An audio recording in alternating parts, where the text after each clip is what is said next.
Agar sizning pensiyangizdan, nafaqangizdan, ijtimoiy to'lovingizdan yoki kartangizga tushayotgan pullardan qarzingiz bor ortiqcha to'langan. Avvalgi hisob-kitob noto'g'ri bo'lgan degan bahona bilan pul ushlab qo'linayotgan bo'lsangiz. Bu video siz uchun juda muhim. Chunki sud amaliyotida shunday holatlar bo'lyaptiki, pensiya jamg'armasi yoki boshqa tashkilotlar odamlarning roziligisiz aniq qonuniy asos ko'rsatmasdan pullarni ushlab qolganida. Sud buni noqonuniy deb topmoqda. Men bugun sizga oddiy tilda tushuntiraman. Qaysi holatda pul ushlab qolish mumkin, qaysi holatda mumkin emas. Kimlar o'z pulini qaytarib olishi mumkin, qayerga murojaat qilish kerak, arizaga nimalarni yozish kerak. Bu ma'lumot nafaqat pensionerlarga, balki nogironlik nafaqasi oladiganlarga, boquvchisini yo'qotganlik pensiyasi oladiganlarga, ijtimoiy yordam oladigan oilalarga aliment, kredit, ijro hujjati sabab ushlanmaga duch kelayotgan odamlarga ham tegishli. Videoni hozirning o'zida oxirigacha ko'ring. Chunki bitta hujjat yoki bitta noto'g'ri yozilgan ariza sabab odamlar millionlab so'mini qaytara olmay yuradi. Kanalga obuna bo'ling, like bosing. Chunki men bunday huquqiy mavzularni oddiy xalq tushunadigan tilda tushuntirib boraman. Ko'p yillar davomida odamlar shunday vaziyatga duch kelgan. Pensiya yoki nafaqa tayinlanadi. Odam bir necha oy yoki bir necha yil pulini olib yuradi. Keyin birdan pensiya jamg'armasi bo'limi yoki boshqa mas'ul tashkilot sizga ortiqcha pul to'langan. Hujjatda xatolik bo'lgan, staj noto'g'ri hisoblangan. Daromadingiz noto'g'ri ko'rsatilgan. Siz bunday miqdorda olishga haqli emassiz deb keyingi oylarda puldan ushlab qolishni boshlaydi. Masalan, odam 2 million 500 ming so'm pensiya olayotgan bo'lsa, birdan 1 million 800 ming so'm tushadi.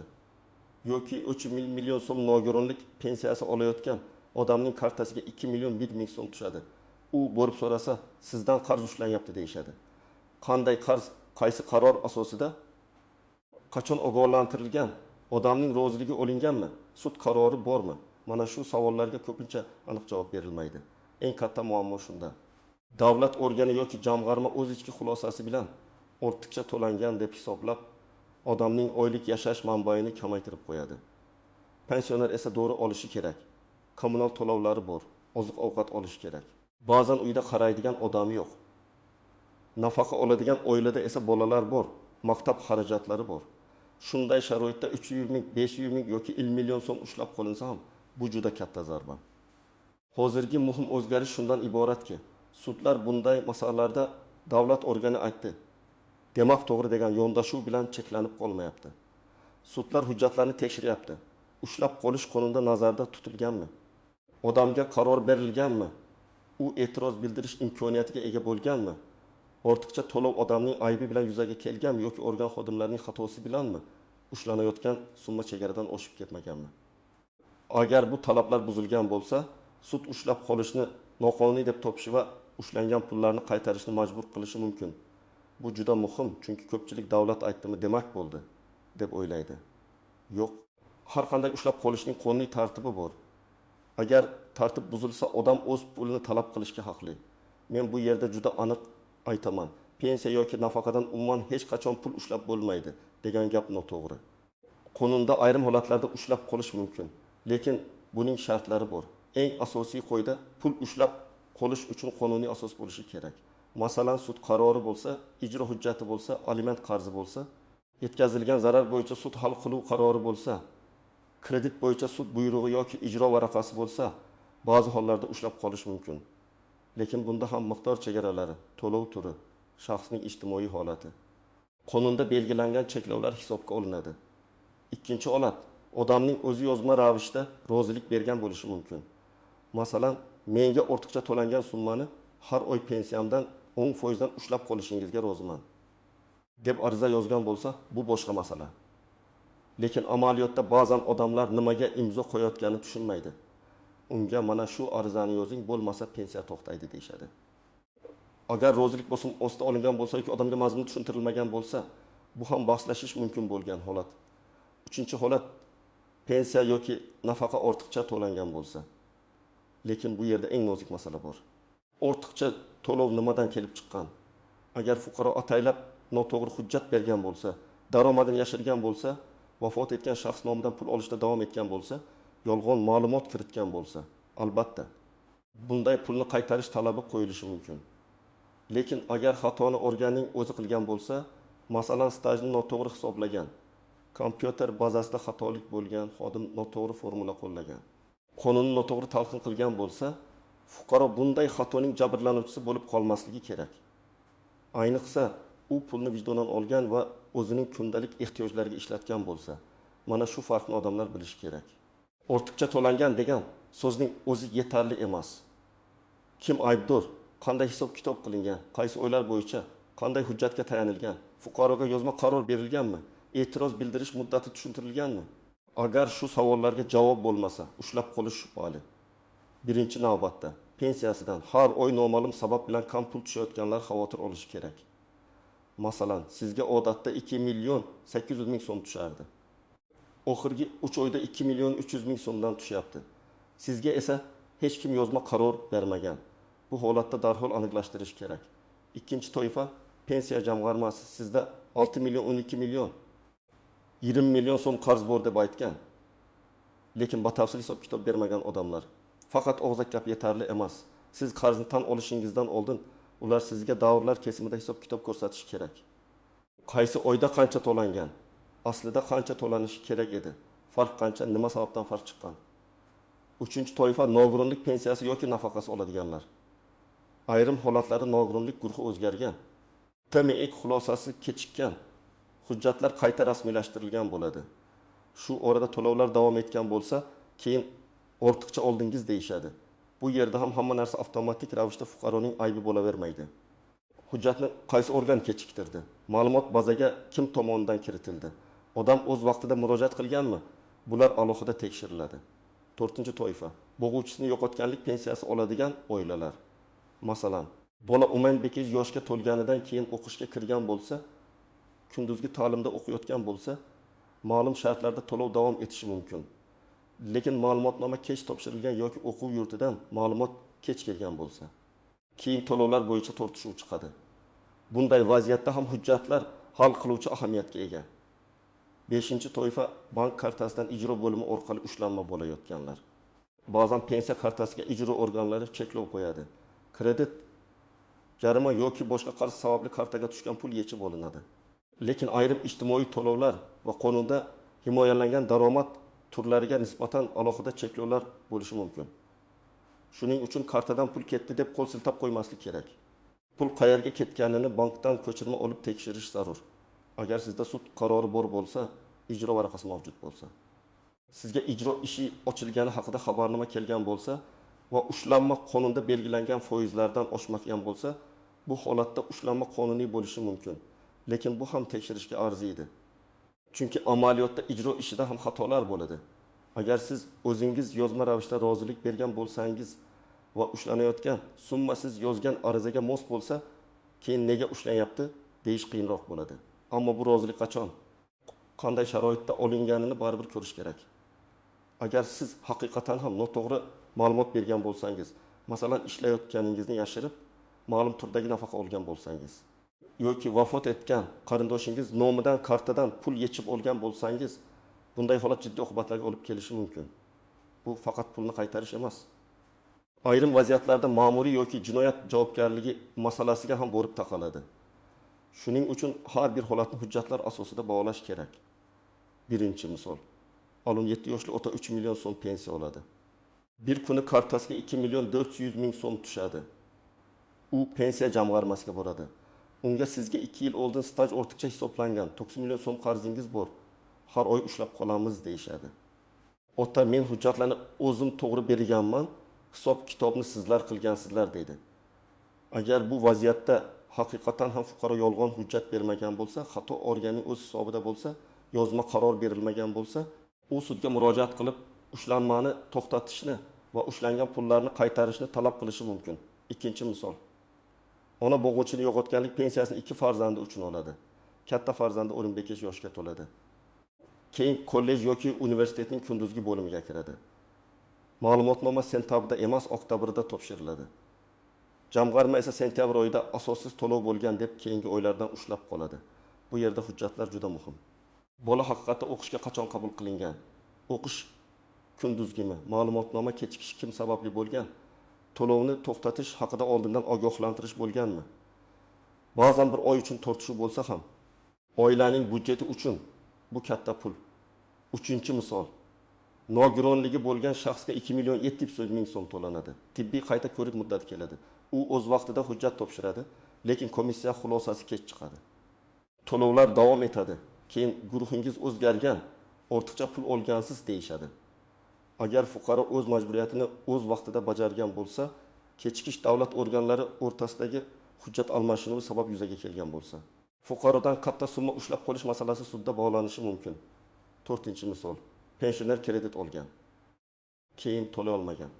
Bank sudga bergan, ijro varaqasi chiqqan. Men pensiya kartasidan ushlab qolmoqda. Bu yerda ushlanma umuman noqonuniy deyish noto'g'ri. Lekin savol, qancha foiz ushlanyapti? Pensioner yashashi uchun minimal mablag' qolyaptimi? Bir vaqtning o'zida bir nechta ijro hujjati bo'lsa, navbat qanday belgilangan? Aliment, zarar, kredit jarima. Bularning navbati va cheklovlari farq qilishi mumkin. Shuning uchun ijro hujjatini ko'rmasdan xulosa qilish mumkin emas. 5-misol. Insonning kartasiga bolalar puli yoki moddiy yordam tushadi. Lekin bank kredit qarzi sabab avtomatik yechib oladi. Bu juda ko'p uchraydigan holat. Ayrim to'lovlar maqsadli ijtimoiy yordam bo'lgani uchun ularni avtomatik qarzga yechib olish maqsadi bo'lishi mumkin. Bunday vaziyatda bankka va ijro organiga yozma murojaat qilish, pulning manbasini ko'rsatish, karta ko'chirmasini ilova qilish kerak. Eng katta noziklik shuki, og'zaki javob hech narsani hal qilmaydi. Sizga qarzingiz bor deyishdi, lekin hujjat bermadimi? Demak, siz hali qarzning qonuniyligini tekshirmagansiz. Har doim yozma hujjat so'rang. Qaror, dalolatnoma, hisob-kitob, asoslantirilgan xat, mana shular kerak. Ikkinchi noziklik muddatlar. Ba'zi odamlar yillar davomida jim yuradi, keyin birdan sudga bormoqchi bo'ladi. Albatta, buzilgan huquqni himoya qilish mumkin, lekin muddatlar masalasi sudda ko'tarilishi mumkin. Shuning uchun pul ushlanayotganini bilgan zahotingiz hujjat yig'ishni boshlang. Keyingi oy boraman, pensiya bo'limi o'zi hal qilib beradi deb kutib yurish xavfli. 3-noziklik, ushlangan pulni qaytarish uchun faqat menga qiyin deyish yetarli emas. Sud his tuyg'uga emas, hujjatga qaraydi. Sizning talablaringiz aniq bo'lishi kerak. Falon sanadan falon sanagacha pensiyamdan jami falon so'm ushlangan. Ushbu ushlanma uchun menga qonuniy qaror taqdim etilmagan. Ortiqcha to'lov mening aybim bilan yuzaga kelmagan. Shuning uchun ushlanmani noqonuniy deb topishni va ushlangan summani qaytarishni so'rayman. 4-noziklik, ba'zan pensiya jamg'armasi yoki boshqa organ xatoni tan oladi, lekin bizning ichki tartibimiz shunaqa deydi. Esingizda bo'lsin, ichki tartib qonundan ustun emas. Fuqaroning mulkiy huquqi bor. Pensiya va nafaqa odamning yashash manbai. Davlat organining ichki yo'riqnomasi insonning qonuniy daromadini asossiz kamaytirishga asos bo'la olmaydi. 5-noziklik, qarz so'zidan qo'rqmang. Qarz bor deyish bilan qarz isbotlangan bo'lib qolmaydi. Qarz hisob-kitob bilan, hujjat bilan, huquqiy asos bilan isbotlanadi. Agar sizga 15 million so'm qarz yozilgan bo'lsa, bu raqam qanday paydo bo'lganini so'rang. 2020 yil yanvar oyida qancha, fevralda qancha, martda qancha? Qaysi qaror asosida, qaysi norma asosida? Agar ular bu savollarga javob bera olmasa, talab zaiflashadi. 6-noziklik. Sudga borishdan oldin ma'muriy tartibni ham sinab ko'rish foydali. Ya'ni avval tuman yoki shahar pensiya jamg'armasi bo'limiga yozma ariza, keyin viloyat boshqarmasiga shikoyat. Zarur bo'lsa, yuqori turuvchi organga murojaat. Bu keyinchalik sudda sizning masalani tinch yo'l bilan hal qilishga uringanligingizni ko'rsatadi. Birinchi qadam, kartangiz bo'yicha bank ko'chirmasini oling. Oxirgi 6 oy yoki 12 oy uchun ko'chirma kerak.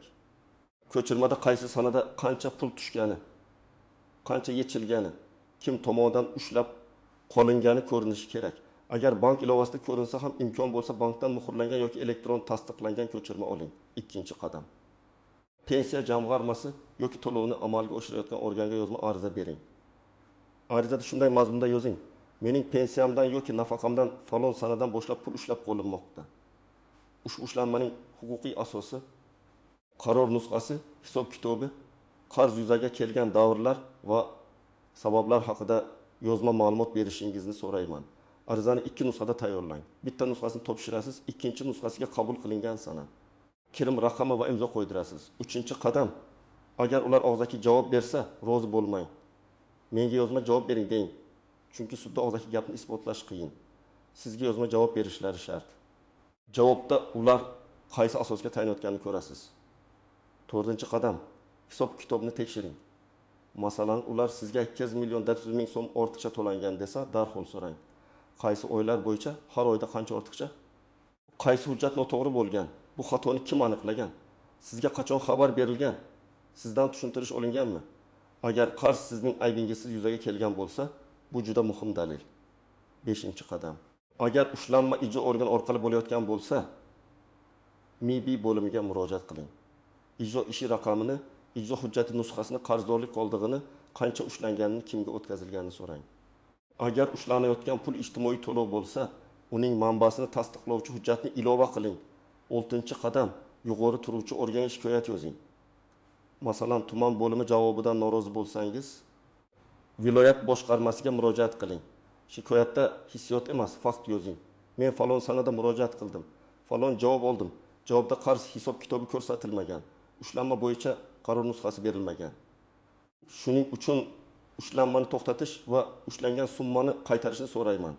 7-qadam, sudga tayyorlaning. Sudga da'vo yoki ma'muriy shikoyat bilan murojaat qilish masalasi holatga bog'liq. Agar davlat organining qarori harakati yoki harakatsizligi ustidan norozi bo'lsangiz, ma'muriy sud tartibi bo'lishi mumkin. Agar pulni undirish talabi ham bo'lsa, talablarni to'g'ri shakllantirish kerak. Bunda yurist bilan maslahatlashish foydali. Lekin siz o'zingiz ham asosiy hujjatlarni yig'ib qo'ysangiz, ish ancha yengillashadi. 8-qadam, da'voda talabni aniq yozing. Masalan, pensiyamdan pul ushlab qolish bo'yicha harakatlarni noqonuniy deb topish, ushlab qolishni to'xtatish, falon davrda ushlab qolingan falon so'mni qaytarish, qarz hisob kitobini asossiz deb topish kabi talablar bo'lishi mumkin. Har bir talab hujjat bilan bog'lanishi kerak. 9-qadam. Barcha hujjatlarning nusxasini saqlang. Arizalar, javoblar, bank ko'chirmalari, pensiya tayinlash haqidagi hujjatlar, tibbiy xulosalar, o'qish joyidan ma'lumotnomalar, ijro hujjatlari, SMS xabarlar. Bank ilovasidagi skrinshotlar hammasi kerak bo'lishi mumkin. Hujjat yo'q bo'lsa haqiqatni isbotlash qiyinlashadi. 10-qadam, boshqa odamlarning gapiga ko'r-ko'rona ishonmang. Mening qo'shnim sudga berdi, yutqazdi. Yoki falon odam ariza yozdi, qaytarib oldi degan gaplar sizning holatingizni hal qilmaydi. Har bir ishda sabab, hujjat, muddat, summa, ayb masalasi alohida bo'ladi. Men sizga oddiy namunaviy mazmunni aytaman. Arizani quyidagicha tuzish mumkin. Men falon ism sharif, falon manzilda yashayman, falon turdagi pensiya yoki nafaqa olaman. Falon sanadan boshlab menga to'lanadigan summadan har oy falon miqdorda pul ushlab qolinmoqda. Ushbu ushlanma sababi menga to'liq tushuntirilmagan, qaror nusxasi va batafsil hisob-kitob taqdim etilmagan. Shu munosabat bilan ushlab qolishning qonuniy asosi qarz yuzaga kelgan davrlar, har bir oy bo'yicha hisob-kitob. Ushlab qolish haqida qabul qilingan qaror nusxasi, mening roziligim mavjud bo'lsa, uning nusxasi. Ushlab qolingan jami summa haqida yozma ma'lumot berishingizni so'rayman.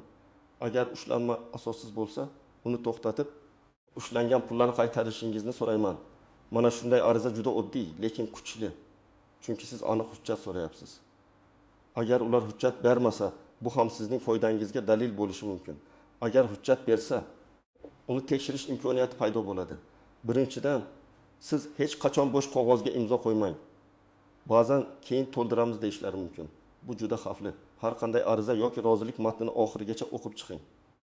Tushunmasangiz, uyga olib borib, farzandingizga, yuristga, mahalla maslahatchisiga ko'rsating. Ikkinchidan, roziman degan so'zni o'ylab yozing. Chunki keyin sudda organ fuqaroning o'zi rozilik bergan deyishi mumkin. Agar siz faqat ma'lumot olishni xohlasangiz, arizada ushlab qolishga roziman deb yozmang. Ma'lumot berishingizni so'rayman deb yozing. Uchinchidan, telefonda gaplashganingiz yetarli emas. Telefon orqali tushuntirish oldingizmi? Baribir yozma javob talab qiling. Davlat organlari bilan munosabatda eng kuchli qurol yozma hujjat. 4-dan, kartangizga tushadigan pul turini ajrating.